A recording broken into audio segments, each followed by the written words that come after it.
Hello guys, आज हम लोग करने वाले हैं ACCA डबल ए का ऑडिट इंश्योरेंस का चैप्टर नंबर 7 जिसका नाम है एविडेंस। ऑडिट एविडेंस बहुत ही इंपॉर्टेंट चैप्टर है। और चैप्टर नंबर 7 और जो चैप्टर नंबर 10 है वो जो है वो इंटरलिंक कह सकते हो आप, क्योंकि सब्सटैंटिव प्रोसीजर्स वगैरह पढ़े हुए एविडेंस से ही वही फिर प्रोसीजर्स वगैरह करने होते हैं। तो डिस्क्रिप्शन में आपको लिंक मिल जाएगी चैप्टर नंबर 10 की भी। तो मैं कहूँगा कि अगर आप चैप्टर 7 देख रहे हो तो उसके बाद चैप्टर 10 देख लेना। और ये जो है बहुत इंपॉर्टेंट चैप्टर है, सेक्शन बी में माना जाता है। तो ये और साथ में चैप्टर 10 अच्छे से पढ़ना। और वन शॉट वीडियो है, रिवीजन वीडियो होने वाली है। तो मैं उम्मीद करूँगा कि आप लोग पहले एक बार सिलेबस कवर कर चुके हो और रिवीजन के लिए इसको पढ़ रहे हो, नहीं ना कि इसलिए कि आप एकदम सीधा स्क्रैच से पढ़ो। ठीक है, तो चलो फटाफट से हम स्टार्ट करते हैं। वन शॉट है, जल्दी जल्दी करने का ट्राई कंप्लीट करने का ट्राई करेंगे। और मैं ट्राई करूँगा कि भाई आपको अच्छे से चीज़ें सारी समझ में आ जाएँ और कम टाइम में समझ में आए, ताकि आपको रिवीजन फटाफट फास्ट फास्ट हो जाए। थ्योरी सब्जेक्ट है तो जल्दी जल्दी होना चाहिए। टाइप ऑफ ऑडिट एविडेंस, तो ऑडिट एविडेंस के टाइप के क्या होते हैं, तो सबसे पहले आपको पता होना सफिशिएंट अप्रोप्रिएट ऑडिट एविडेंस होते हैं। सफिशिएंट जो है वो क्वांटिटी से रिलेट करता है और अप्रोप्रिएट जो होता है वो क्वालिटी से रिलेट करता है। तो ये इफेक्ट किस किस से हो सकते हैं, रिस्क, मटेरियलिटी और रिलायबिलिटी से। अगर आपको क्वांटिटी नहीं मिल रही है, मान लो आप कहीं फाइनेंशियल ऑडिट करने गए, वहाँ पे आपको सफिशिएंट एविडेंस नहीं मिल रहा है, इसका मतलब क्या हुआ, रिस्क है, मटेरियलिटी है, जाकि बहुत सारी मटेरियलिटी है, रिलायबिलिटी आप कितनी कर सकते हो। और क्वालिटी में देखें तो रिलायबल तो आता ही है, जो कि यहाँ पर भी है। और साथ में relevant to the financial assertions होती हैं, हम पढ़ेंगे एजर्शंस में क्या क्या आता है। उसकी एक न्यूमोनिक भी है, उससे भी आप याद रख सकते हो कि एजर्शंस में क्या क्या आएगा। ठीक है। और यहाँ पर दो चीज़ें हैं, जो कि एविडेंस का कौन कौन सा सोर्स, एक तो होता है लेस रिलायबल और एक होता है मोर रिलायबल, मतलब किस पे आप ज़्यादा ट्रस्ट कर सकते हो, कि किस पे आप भरोसा कर सकते हो। ठीक है। तो लेस रिलायबल जो होता है, अगर आपको एनटीसी से कोई भी जो है वो प्रूफ वगैरह मिल रहा है, जो भी चीज़ें एंटिटी दे रही है, तो आपके लिए वो लेस रिलायबल है, वो इतना ज़्यादा भरोसेमंद नहीं है। क्योंकि देखो भाई, आप एंटिटी का जो है, क्लाइंट का ही जो है वो ऑडिट करने जा रहे हो, तो ऑब्वियस सी बात है वो अपने बारे में कोई गलत एविडेंस तो देने नहीं वाले। तो उस पे कम रिलाय करना और मोर रिलाय उस पे करना, जैसे कि आप मान लो obtain from independent sources outside entity, मतलब जो भी आप एक्सटर्नल सोर्सेज से अगर कोई चीज़ें ऑब्टेन कर रहे हो, तो उस पर ज़्यादा रिलाय करो एज़ कम्पेयर टू एंटिटी से जो मिल रहा है। ऑब्टेन इनडायरेक्टली और बाय इन्फेरेंस, जो कि आपको इनडायरेक्टली कोई भी चीज़ मिल रही है, जैसे कि आपको मान लो आपको फाइनेंशियल स्टेटमेंट चेक करनी है, बैलेंस शीट चेक कर रहे हो, और आपको लगता है कि ये चीज़ में दिक्कत आ रही है, और आपको कोई और आके बता रहा है कि हाँ ये इसमें ये दिक्कत हो सकती है, तो उस पर रिलाई करने की बजाय obtain directly by the auditor, आप खुद जो है, मतलब आप अगर कर सकते हो तो रिकैलकुलेट कर लो, रीपरफॉर्म कर लो, ये सब चीज़ें ये हम सेशन पढ़ेंगे। ठीक है। तो ये सब चीज़ें आप कर सकते हो। बाकी आप लोग सिलेबस कर चुके हो तो आपको ये टर्म्स से तो ज़रूर अनभिज्ञ हो गए। ठीक है। बाकी ओरल रिप्रेजेंटेशन पे ज़्यादा रिलाय मत करना, जितने भी जो डॉक्यूमेंट्स हैं वो रिटन फॉर्म में तो ज़्यादा बेटर रहेगा। फोटोकॉपी से बेहतर है ओरिजिनल डॉक्यूमेंट लो। ठीक है। उसके बाद हम पढ़ लेते हैं सब्सटैंटिव प्रोसीजर्स और टेस्ट ऑफ कंट्रोल्स आते हैं, टेस्ट ऑफ कंट्रोल्स भी पढ़ेंगे। और substantive procedures design to detect material misstatement. Material misstatement ये होता है कि लाइक मान लो एक कंपनी बहुत बड़ी है, उसके लिए जो है 100,000 जो है वो कुछ भी नहीं है। ठीक है। लेकिन कोई कंपनी है उसके लिए 100,000 बहुत कुछ है, तो वो कंपनी टू कंपनी डिपेंड करता है। और जहाँ पे भी मटेरियल स्टेटमेंट का मतलब ये होगा कि अमाउंट में घपला कर दिया है, कहीं इधर उधर घपले कर दिए, जो कि फाइनेंशियल स्टेटमेंट पे इफेक्ट डाल रहा है। और जो भी रीड कर रहे हैं, जो भी यूजर्स है फाइनेंशियल स्टेटमेंट के, वो अगर वो पढ़ेंगे तो उससे उनका डिसीजन इफेक्ट कर सकता है कंपनी को रिलेटेड। ठीक है।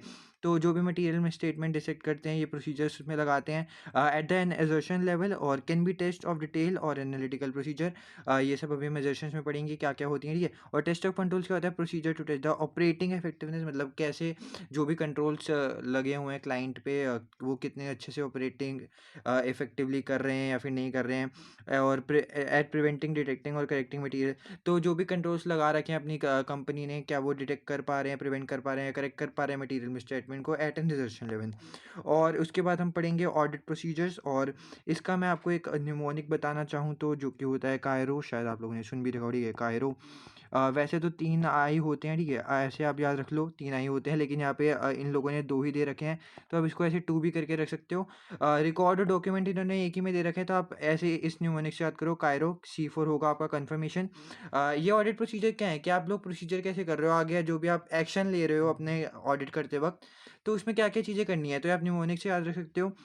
सी से हो गया कंफर्मेशन, तो usually consist of obtaining confirmation regarding, confirmation जो मैं आपको बता दूं, जो कि होती है एक्सटर्नल सोर्सेज से लेते हैं कि आपको कुछ भी चीज़ ऑडिट करनी है तो एक्सटर्नल सोर्सेज से जाके पता कर लिया, ठीक है। रिगार्डिंग बैलेंसेज और representation made by management directly from an external third party, क्योंकि आपको पता है थर्ड पार्टी से जो भी सोर्स लोगे वो थोड़ी रिलायबल आप मान सकते हो, क्योंकि कंपनी वाले तो झूठ भी बोल सकते हैं, बाहर वाले लोग क्यों ही वो झूठ बोलेंगे, ठीक है। तो C4 हो गया कन्फर्मेशन। ए से देखेंगे हम, तो जो होता है एनालिटिकल प्रोसीजर, या इसमें आ जाएगा जो भी आप कंपैरिजन करते हो, आप पास से कंपैरिजन कर लो, आप कोई इंडस्ट्री से कंपैरिजन कर लो, ठीक है, प्रायर ईयर्स वगैरह ये सब चीज़ों से आप कंपैरिजन करते हो। Comparison of sets of data to identify unusual relationship. मान लो पिछले साल आपका जो सेल्स थी, उससे इस साल की सेल जो है वो 5% बढ़ गई, आप ये देख रहे हो कि 5% बढ़ गई, जबकि आप देखते हो कि आपकी सेल जो है हर ईयर कॉन्स्टेंटली चलती रहती है, कंसिस्टेंटली चलती रहती है और बढ़ती बढ़ती नहीं है, लेकिन इस साल एकदम से 5% बढ़ गई, ठीक है। तो ये सब आपको वेरीफाई करना है कि 5% ऐसी ऐसी सेल क्यों बढ़ गई, ये सब आप कंपेयर वगैरह करो, तो कंपेयर जो भी करोगे वो एनालिटिकल प्रोसीजर में आ गया। और एनालिटिकल प्रोसीजर एक बात और होती है कि ये जो मतलब रेगुलर आइटम्स है उसी पे लगा सकते हैं, जैसे करंट एसेट हो गया, करंट लाइबिलिटी हो गया, या फिर जो भी ऐसे आइटम है जो मतलब डेली, जैसे डेप्रिसिएशन हो गया, ये सब चलती रहते हैं बिजनेस में लगातार, लेकिन कोई वन ऑफ आइटम हो गया उस पर आप एनालिटिकल प्रोसीजर्स नहीं लगा सकते, ओके। इसके बाद हम बात करते हैं आई से। 3 आई होते हैं वैसे तो, लेकिन यहाँ पे बुक में 2 ही आई दे रखे हैं और दोनों को कंबाइन कर सका है, इंस्पेक्शन ऑफ रिकॉर्ड्स और डॉक्यूमेंट्स। तो आप लोगों को जो भी रिकॉर्ड और डॉक्यूमेंट्स इंस्पेक्ट करने होते हैं, मान लीजिए जैसे कि may give direct evidence of the existence of an asset, आप लोगों को कोई एसेट की एग्जिस्टेंस चेक करनी है कि हाँ ये एसेट्स आपकी कंपनी में पड़े हैं, तो आप क्या करो, इंस्पेक्ट कर लो, रिकॉर्ड को देख लो, डॉक्यूमेंट्स को देख लो, लीगल ट्रांसफर डीड देख लो कि ओनर के नाम पर ही है, वो सब चीज़ें, ओनरशिप पता चल जाएगी आपको, और data control is operating, about cut off के बारे में पता चल सकता है आपको, GRN GDN ये सब चीज़ों के वजह से आप देख सकते हो कि लाइक ये जो है वो कट ऑफ का क्राइटेरिया मेट कर रहे हैं फिर नहीं, ठीक है, ये सब चीज़ें। और उसके बाद ये सब जो हम ये एजर्शंस ये भी पढ़ेंगे, ओके। और इसके बाद दूसरा ये आता है इंस्पेक्शन ऑफ टेंजिबल एसेट्स, आप टेंजिबल एसेट्स की इंस्पेक्शन कर सकते हो, कॉन्क्लूसिव एविडेंस ऑफ एग्जिस्टेंस में गिव एविडेंस ऑफ वैल्यूएशन। जो भी आप टेंजिबल एसेट्स की इंस्पेक्शन कर रहे हो तो उससे आपको पता चलेगा कि हाँ भाई एसेट एग्जिस्ट करता है आपकी कंपनी में, और एविडेंस देगा एक वैल्यूएशन का भी कि हाँ जो एसेट है उसकी करेक्ट वैल्यू पे वो है रिकॉर्ड हो रखा है। उसके बाद आर आते हैं आपके पास, रीपरफॉर्म और रिकैलकुलेट, ये देख रहे हो, रिकैलकुलेशन और रीपरफॉर्मेंस। रिकैलकुलेट वही है जो भी चीज़ें आपके सामने रिकॉर्ड हो रखी हैं, जैसे कि आपके सामने मान लो रिसीवेबल का बैलेंस 50,000 दे रखा है, 50,000 500,000 दे रखा है, तो आप लोगों ने क्या करा, जितने भी अलग अलग इंडिविजुअल रिसीवेबल देख लिया, उसको रिकैलकुलेट कर लिया और देखा कि हाँ सम उनका इतना ही बन रहा है फिर नहीं, इससे आपको ये अरिथमेटिकल एक्यूरेसी जो है वो चेक हो जाती है। रीपरफॉर्म कर लो, इनको रीपरफॉर्मिंग मैनेजमेंट और accounting procedure such as year end reconciliation, company जो है वो रिकॉन्सिलेशन करती रहती हैं, तो उन्होंने जैसे कैश और बैंक वगैरह रिकॉन्सिल करा है, आप भी एक बार वापस से करके देख लो ताकि चेक हो जाए जो कंपनी ने परफॉर्म किया वैसे ही आप जो है वो सही है या फिर नहीं, ठीक है। उसके बाद हमारे कायर कायर हो चुके हैं, लास्ट में वो आता है जो कि होता है observation, involves looking at a process और प्रोसीजर में provide evidence that a control is operating effectively. आप लोग चीज़ों को ऑब्जर्व कर सकते हो, जैसे कंपनी इन्वेंट्री काउंट कर रही है, तो आप लोग जाके देख लो कि क्या इन्वेंट्री काउंटिंग अच्छी हो रही है या फिर नहीं, इससे आपको एविडेंस मिल जाएगी कंट्रोल इफेक्टिवली परफॉर्म हो रहे हैं या फिर नहीं। और यहाँ पे जो मैंने आपको बता रहा था 3 टाई है ना, ये देखो यहाँ पे इंस्पेक्शन, और यहाँ से ई फॉर इंक्वायरी लिखा हुआ, आप ऐसे आई से भी याद कर सकते हो, ठीक है, इंक्वायरी, ये भी सेम ही बात है, तो आप यहीं पे वही 3 आई मान लो, कायरो। अगर मैं इसको अच्छे से लिखूँ यहाँ पर, CAI, आई के साथ 3 और आर के साथ 2, और ये निमोनिक याद रखो, confirmation, analytical procedure, inspection of record documents, inspection of tangible assets, reperform, recalculate और उससे ऑब्जर्वेशन, ठीक है। और इंक्वायरी ये होता है कि हम जो भी हैं नॉलेजेबल पर्सन से जो भी इंक्वायरी करते हैं कंपनी के बारे में कि हाँ ये सब चीज़ें आपने करी हैं तो क्यों करी हैं, जैसे कि inquiry the major source of audit evidence but the results of inquiries usually need to be collaborative, मतलब एक साथ मिलकर काम करना पड़ता है। और इससे आप ये याद करो कि नॉलेजेबल पर्सन से हैं जो इंक्वायरी करते हैं हम लोग। एजर्शंस आ गई, ओके। तो एजर्शंस आने से पहले मैं आपको इसका एक निमोनिक बताना चाहूँगा जो कि होता है ACCA कवर पी, ठीक है। ACCA कवर पी है, ये एक निमोनिक है, और इसकी अगर हम फुल फॉर्म देखें तो ए से जो होता है आप कह सकते हैं उसको एलोकेशन कह लो, ठीक है, एलोकेशन। सी से कह लो आप क्लासिफिकेशन। ये मैं आपको बता रहा हूँ, फिर इससे आपको पता चल जाएगा कि हाँ ये एजर्शन जो है वो कहाँ लग सकती हैं। बाकी आप लोगों को शायद ये सब पता भी हो, ठीक है, क्योंकि आप लोग सिलेबस एक बार कंप्लीट कर चुके हो। एलोकेशन हो गया, क्लासिफिकेशन हो गया, C4 आप कंप्लीटनेस ले लो,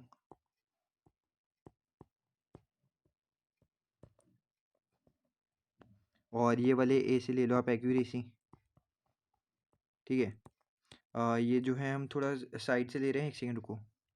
ओके, तो यहाँ पर मैंने सामने एजर्शंस लिख दिए हैं और बैलेंस शीट्स की भी लिख दिए हैं और पीएनएल की भी लिख दिए हैं। एजर्शन का मतलब ये होता है कि लाइक आपके जो है कंपनी वाले मैनेजमेंट आप जाओगे, तो वो बताते हैं कि हमारे जो भी हमारे फाइनेंशियल स्टेटमेंट है या फिर जो भी हमारे कंट्रोल वगैरह है, तो उनमें ये सब चीज़ें हैं, ठीक है। एजर्शंस उनका एक दावा होता है कि हाँ, ये सब चीज़ें हमारी मतलब सही बनी है, ये सब चीज़ें हैं। जैसे कि लोकेशन है, इन लोगों ने सही कर रखी है, जो करंट लाइबिलिटी है वो करंट लाइबिलिटी, जो नॉन करंट है वो नॉन करंट, ठीक है। तो ये क्लासीफाई में हो गया। एलोकेट अच्छे से कर रखा है, जो सेल्स है वो सेल्स में ही कर रखा है, ठीक है। और कंप्लीटनेस है पूरी है, जो कि दिखता है वैसे ही आपने रिकॉर्ड में भी रख रखा है। एक्यूरेसी है, जितने भी मतलब बैलेंस है, कोई ऐसा नहीं कर रखा कि बहुत अलग अलग एस्टिमेट्स वगैरह कर रखे, कट ऑफ कर रखा है कि लाइक जो भी आपकी ट्रांजेक्शन से रिलेटेड ट्रांजेक्शन, जो भी आपके रिपोर्टिंग पीरियड से लेके ट्रांजेक्शन होती हैं, जैसे कि आपका ईयर एंड हो गया 31 मार्च, ठीक है। तो अगर आपकी जो सेल्स है वो इससे पहले हुई है, तो उससे पहले रिपोर्टिंग ईयर में रिकॉर्ड होगी। अगर वो बाद में है तो बाद में रिकॉर्ड होनी चाहिए, ठीक है। तो ये कट ऑफ उसकी वजह से हो गया। करेंट मतलब कोई भी चीज़ अगर करती है, अगर आपने दिखा रखा है कि ये आपके रिकॉर्ड में एसेट एक एग्जिस्ट करता है, तो आपको दिखाना पड़ेगा कि हाँ, ये एग्जिस्ट करता है, अगर करता है आपकी एक्चुअली में है भी। वैल्यूएशन से करिए, जैसे ईयर एंड पे आपने जो दिखा रखा है एसेट्स की वैल्यू 50,000, तो देखना पड़ेगा कि हाँ, ईयर एंड पे 50,000 है या फिर नहीं। एग्जिस्ट का वही आ गया कि एसेट जो है वो आपको एग्जिस्ट करता है या फिर नहीं करता है। राइट्स एंड ऑब्लिगेशन, जिसमें ऑनरशिप वगैरह आ जाता है कि अगर आप एसेट्स को ओन करते हो कि आपका एसेट है, तो आपको बताना पड़ेगा कि कैसे ये आपका एसेट है। ऑब्लिगेशन वही लाइबिलिटी के लिए हो गया कि अगर आपको एक लाइबिलिटी पे करनी है तो कैसे पे करनी है। जैसे ट्रेड पेबल्स हो गया, तो वो अब आपकी ऑब्लिगेशन है। राइट्स में आपके पास कोई एसेट्स है, तो आपको दिखाना पड़ेगा कि हाँ, मेरे पास ये लीगल ट्रांसफर डीड है, इस पे आपका नाम वाम लिख रखा है, तो आपकी राइट ऑब्टेन हो जाएगा। और प्रेजेंटेशन वो होता है कि लाइक फॉर्मेट प्रॉपर बना होना चाहिए। जैसे होता है ना यार, जैसे पीएनएल में आपको सेल्स आती है, फिर माइनस करते हो कॉस्ट ऑफ सेल्स, फिर आता है ग्रॉस प्रॉफिट। अब ये थोड़े कि आप पहले कॉस्ट ऑफ सेल्स लिखोगे, उसमें से सेल्स माइनस करोगे, है ना। तो ये सब प्रॉपर फॉर्मेट ये सब होना चाहिए, तो ये प्रेजेंटेशन में आता है। तो ये एजर्शंस होते हैं जो कि मैनेजमेंट वगैरह दावा करते हैं कि लाइक हाँ, ये होता है हमारे प्रॉपर, ये सब चीज़ें हमारी ये पूरी बन रखी हैं। तो ये आपका एजर्शंस हैं, आप इसकी न्यूमोनिक से याद रख सकते हो, ACCA और कवर, और साथ में आ गया आपके पास पी। अब इसी में से आप इसको बाइफरगेट कर सकते हो कि बैलेंस शीट में कौन कौन सी एजर्शंस लगती हैं और पीएनएल में कौन कौन सी एजर्शंस लगती हैं। आपको फिर इसको चेक करना पड़ता है। प्रोसीजर यही होते हैं कि आपको जो एजर्शंस हैं उसको वेरीफाई करना होता है कि हाँ, ये जो मैनेजमेंट के को लगता है कि ये सब चीज़ें हैं, तो क्या एक्चुअली में वो चीज़ें होती हैं, फिर आप उसके रिलेटेड प्रोसीजर करते हो। तो बैलेंस शीट में ACCA तो लगेगा ही, जैसे कि यहाँ पे आपको दिख रहा है एलोकेशन, क्लासिफिकेशन, कंप्लीटनेस और एक्यूरेसी, ठीक है। ये सब तो आपको चेक करना ही है। साथ में कवर पी में सीओ नहीं करना है, ठीक है। सीओ नहीं करना है यानी कि मतलब कट ऑफ और अकरेंस में बैलेंस शीट का कोई रिलेशन है ही नहीं, क्योंकि इसमें तो सारी नॉन करंट चीज़ें आ रही है, तो इसमें करंट कट ऑफ वगैरह का चीज़ें क्या है, नॉन करंट करंट भी आती है। बट जैसे कि सेल्स हो गया, ये सब चीज़ों के कट ऑफ ज़्यादा रिलेटेड करता है। बैलेंस शीट में जो है कोई भी ऐसी कट ऑफ और अकरेंस वाली जो आइटम्स है वो नहीं चेक की जाती, तो इसलिए आपको इसमें क्या क्या चेक करना है, valuation, existence, right and obligation और प्रेजेंटेशन। और यहाँ पर आप क्या करोगे, पीएनएल में जो होता है, यहाँ पर आपको ये नहीं चेक करना है, यानी कि सीओ करना है, यानी कट ऑफ और अकरेंस, और एक प्रेजेंटेशन तो आप करने हैं, और ACC भी करना ही है। तो आप इस न्यूमोनिक से याद रख सकते हो। मैं उम्मीद करता हूँ आप लोगों को थोड़ा समझ में आ रहा होगा, बाकी आप पहले भी पढ़ चुके हो, तो इतना ज़्यादा मैं नहीं करता कि डीप में एक्सप्लेन करें, वन शॉट है, आपको शायद से समझ आ गया होगा, वरना एक बार आप रिवाइंड करके वापस से देख सकते हो। ये सारी आपकी एजर्शंस हैं जो कि मैनेजमेंट दावा करती है कि हाँ, उनकी कंपनी में ये सब चीज़ें होती हैं। फिर आपको चेक करना है ये सारी चीज़ें, बैलेंस शीट में ये सब लगती हैं, ACCA कवर पी, सीओ नहीं लगता है, खाली वर और पी लगता है। और पीएनएल में ACCA, सीओ और पी, और ये न्यूमेरिक आपके सामने। अगर आप ऐसे याद करना चाहते हो तो कर सकते हो, बाकी अगर आप अलग तरीके से याद करना चाहते हो तो आप ऐसे भी कर सकते हो। यहाँ पे वही चीज़ रखें, ट्रांजेक्शन एंड इवेंट्स का मतलब हो गया बैलेंस शीट, और ये पीएनएल, और इसका मतलब हो गया बैलेंस शीट, ठीक है। तो ये सब आप चेक कर सकते हो। बाकी अगर हम आगे बढ़ते हैं, तो एनालिटिकल प्रोसीजर्स के बारे में बात की गई है। तो the suitability of this approach depends on the assertions being tested, may be good for valuation, bad for existence. तो जब आप एनालिटिकल प्रोसीजर लगाते हो, तो आपको कोई assertions चेक करनी होती हैं, तो लाइक आप गुड वैल्यूएशन के बारे में कर सकते हो, एग्जिस्टेंस के बारे में कर सकते हो, ठीक है। और the reliability of the data, कि डाटा पे आप कितना रिलाय कर सकते हो, कितना भरोसा कर सकते हो। Unsuitable if controls are weak as numbers could be wrong. अगर कंट्रोल जो है वो बहुत ज़्यादा ख़राब है, कंपनी के कंट्रोल्स ही बहुत ख़राब चल रहे हैं, तो एनालिटिकल प्रोसीजर लगाने का कोई ज़्यादा फ़ायदा बनता नहीं है। The degree of precision possible more suited to regular transaction than one off item.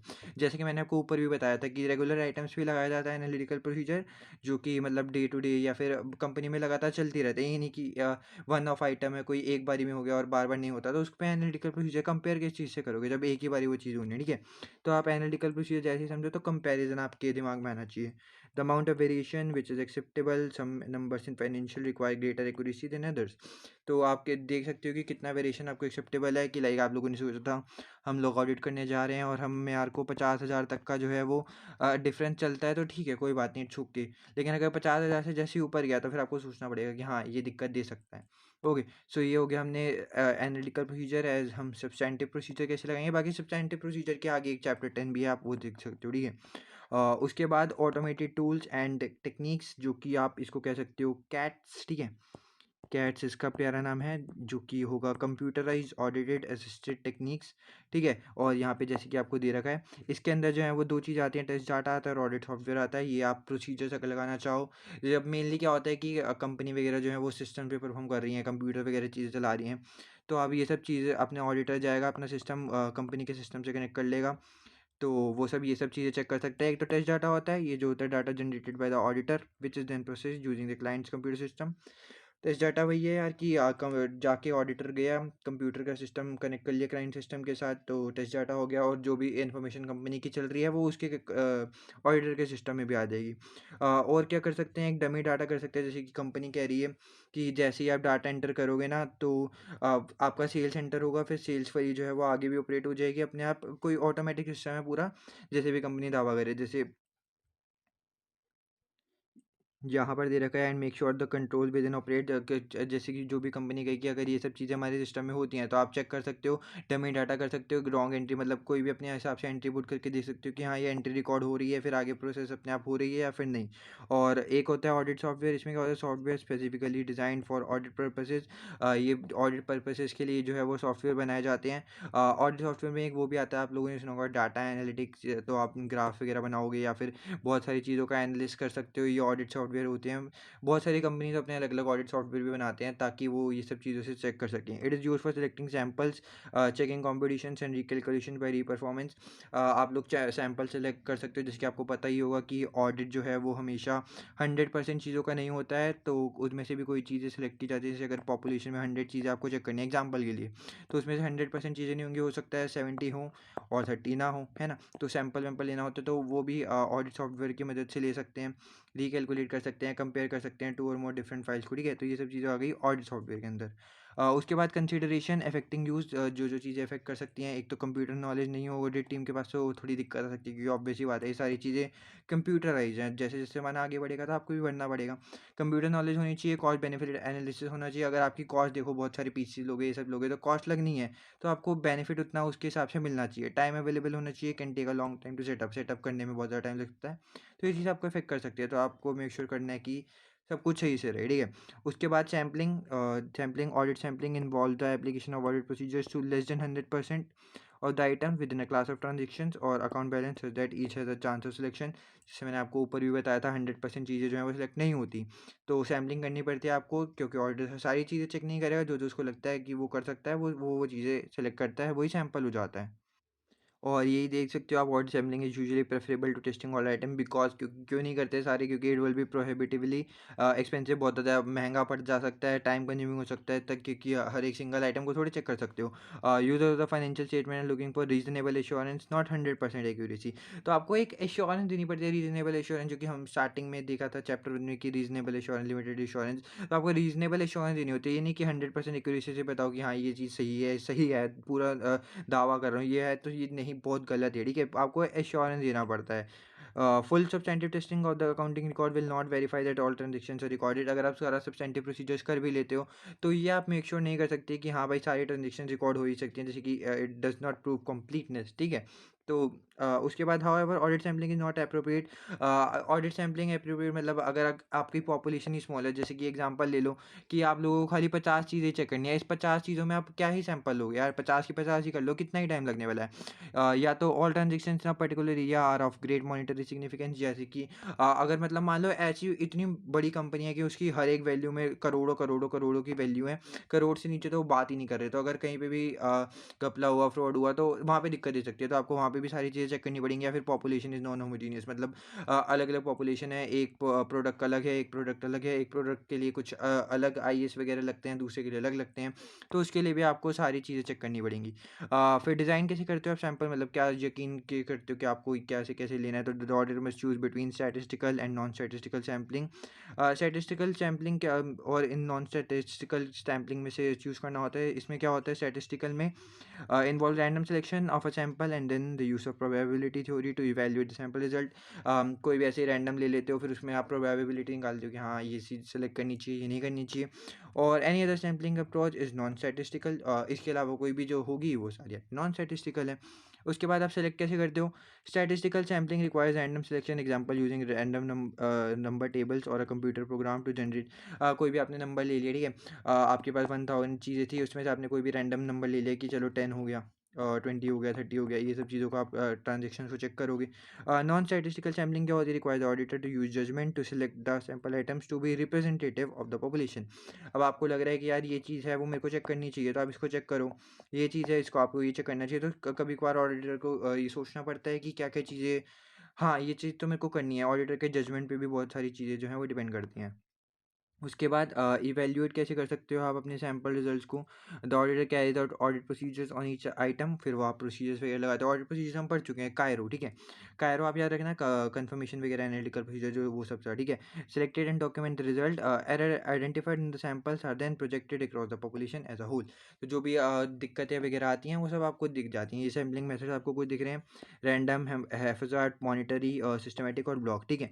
और अगर हम आगे बात करें तो relying on the work of others, आपको कभी पर ऑडिटर हो तो आपको बाकी के लोगों के ऊपर, वर्क के ऊपर, काम के ऊपर ट्रस्ट करना पड़ता है। जैसे कि अगर कंपनी एक क्लाइंट एंटिटी जो जहाँ पे आप ऑडिट करने जा रहे हो वहाँ पे रीवैल्यूएशन हो रहा है, तो जो भी एक्सपर्ट ने रीवैल्यूएशन करा होगा उसने कुछ सोच समझ के करा होगा ना कि हाँ एसिड की वैल्यू बढ़ गई, क्यों बढ़ गई, तो बाकी अब आपको का बातचीत करनी होगी, अब जिसने बढ़ाई होगी वैल्यू उससे भी बातचीत करनी होगी, तो वो कोई और काम कर रहा है, तो आप कैसे उस पर रिलाई कर सकते हो।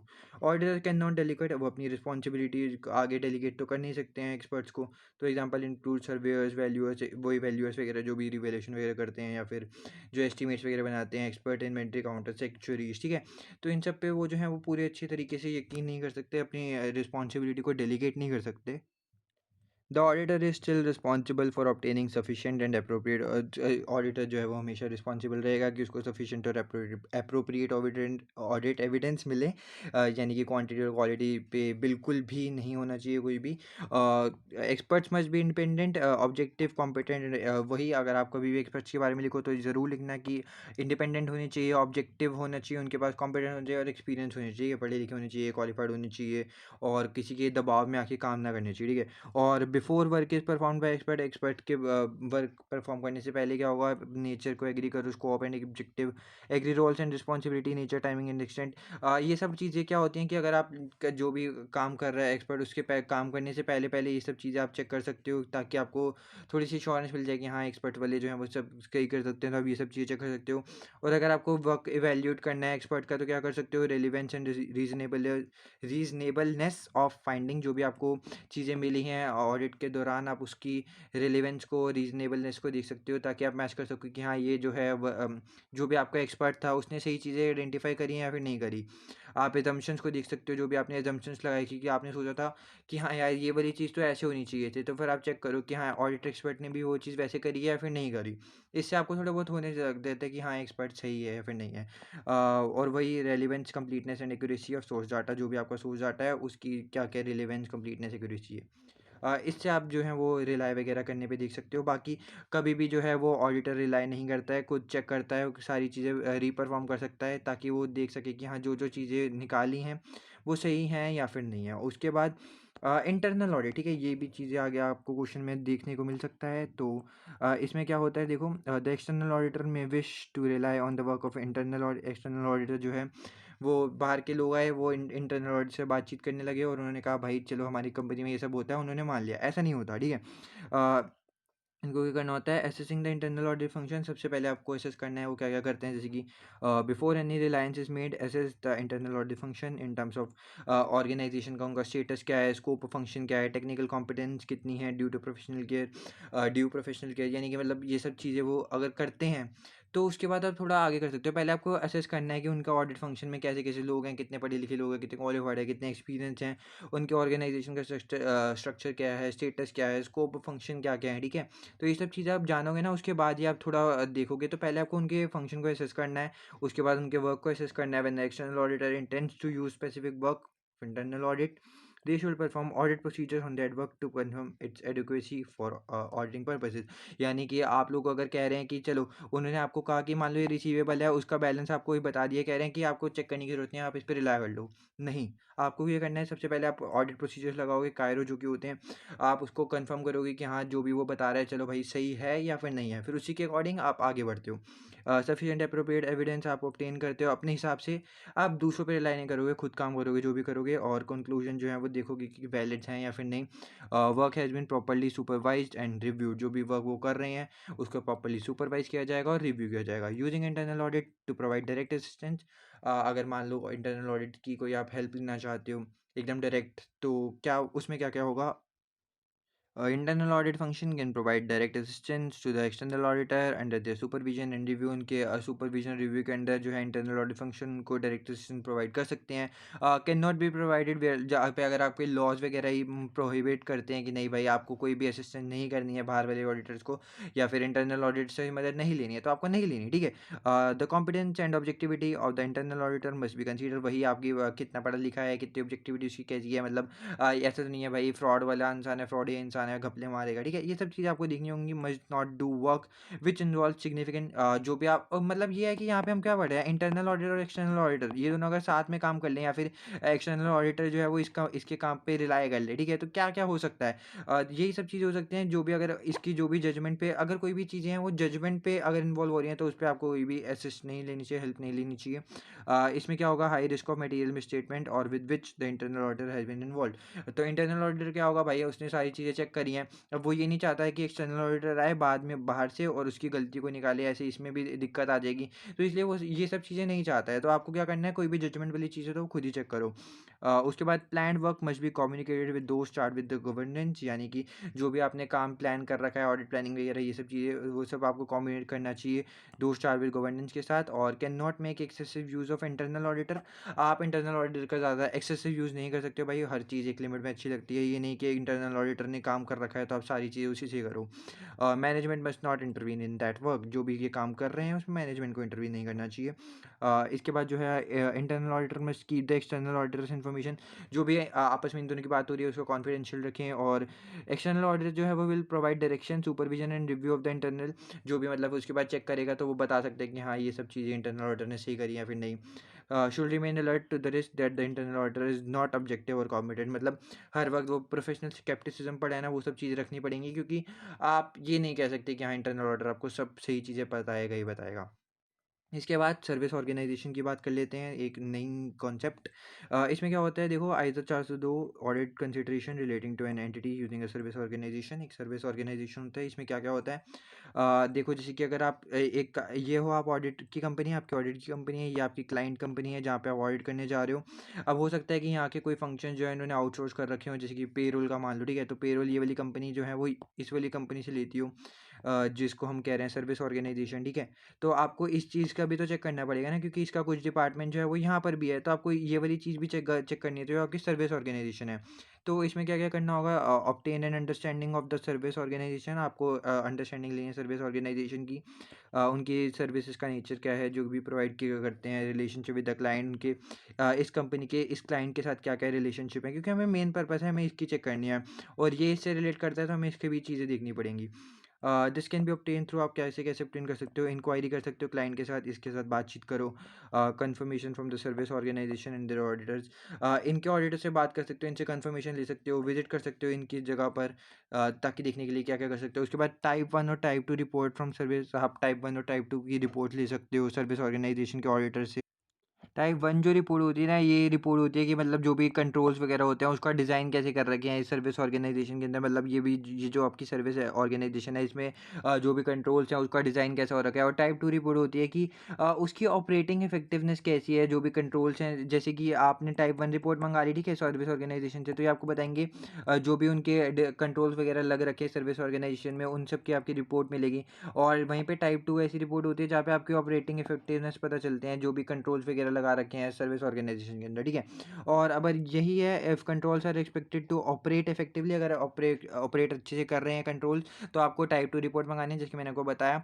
Perform test of control at the service organisation, आप TOC लगाओगे, टेस्ट ऑफ कंट्रोल्स, जैसे कि है use another auditor to perform test of control. जो भी मतलब ये ऑडिटर जो यहाँ पे आपके कर रहा है, ये वाली कंपनी आपकी यहाँ वाली कंपनी पे कर रहे हैं ऑडिटर्स, उनको नहीं, दूसरे ऑडिटर्स को अपॉइंट करो ताकि वो टेस्ट ऑफ कंट्रोल लगा सकें ये वाली कंपनी पे, सर्विस ऑर्गेनाइजेशन की कंपनी पे, ठीक है।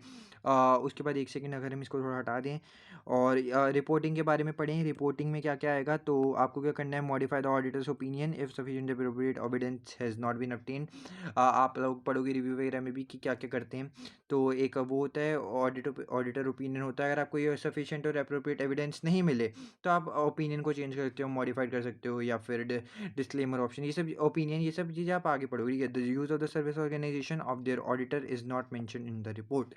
आप ये the use of the service organisation जो है वो ऑडिटर की मेंशन नहीं की जाती है रिपोर्ट के अंदर, ये बात याद रखनी है, ठीक है। उसके बाद एग्ज़ाम फोकस आ गया, ये सब के एग्ज़ाम किट है। और इसी के साथ हमारा ये एक बहुत इंपॉर्टेंट कहूँगा मैं चैप्टर, क्योंकि इंपॉर्टेंट है ही भाई, तो इंपॉर्टेंट ही कहेंगे ना, है ना। तो इंपॉर्टेंट चैप्टर है गाइज, अच्छे से करना। अगर एक बारी में समझ नहीं आया, वापस वीडियो देख सकते हो। और मैं उम्मीद करता हूँ आपको वीडियो अच्छी लगी हो। चैनल पे न तो सब्सक्राइब करो ऐसी वीडियोज़ के लिए। और बाकी मैं मिलता हूँ नेक्स्ट वीडियो में। Bye bye.